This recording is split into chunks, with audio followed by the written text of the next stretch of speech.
তাদেরকে অনেক অনেক ধন্যবাদ জানাই। আর ধন্যবাদ জানিয়ে আমি জানি অনেক ছোটো করা হয়, কিন্তু আমি চাই না সেটা। ধন্যবাদ বন্ধুদেরকে দেওয়া যায় না।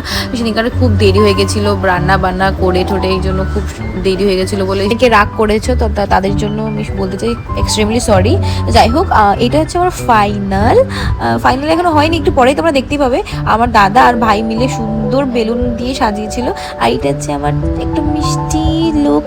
এটা আমি এই ড্রেসটা দেখছো না, এটা আমি মিশোর থেকে কিনেছি। তো তোমাদের যদি কারোর ভালো লেগে থাকে আমাকে বলতে পারো, আমি তোমাদের ডেসক্রিপশনে লিঙ্কটা পাঠিয়ে দেবো। তো যাই হোক, আমার মেন কেন আমার এরকম চিল্লিয়ে উঠেছিলাম, কেন এরকম রাগ করেছি, কারণ আমার ওই বান্ধবীটা যেটা দেখলে একটু হেলদি করে গুলু করে, তো ওই বান্ধবীটা বাড়ি ঠাকুরনগরে। তো সেদিনকারে ওর যেহেতু তাড়াতাড়ি বাড়িতে চলে যেতে হবে, সেদিনকার মার দেরি করে এসেছিলো, এই জন্য আমাকে রান্না করতে হয়েছে। ও একটু হাতে হেল্প করে দিচ্ছে, জন্য ভীষণ লেট হয়ে গেছে রেডি ফেডি হয়ে। তো এই জন্য একটু রেগে গেছিলাম, যে আমি ভেবেছিলাম যে সেলিব্রেশনটা এক্ষুনি ফাটাবে না, তো ভাই না ফট করে ফাটিয়ে দিয়েছে।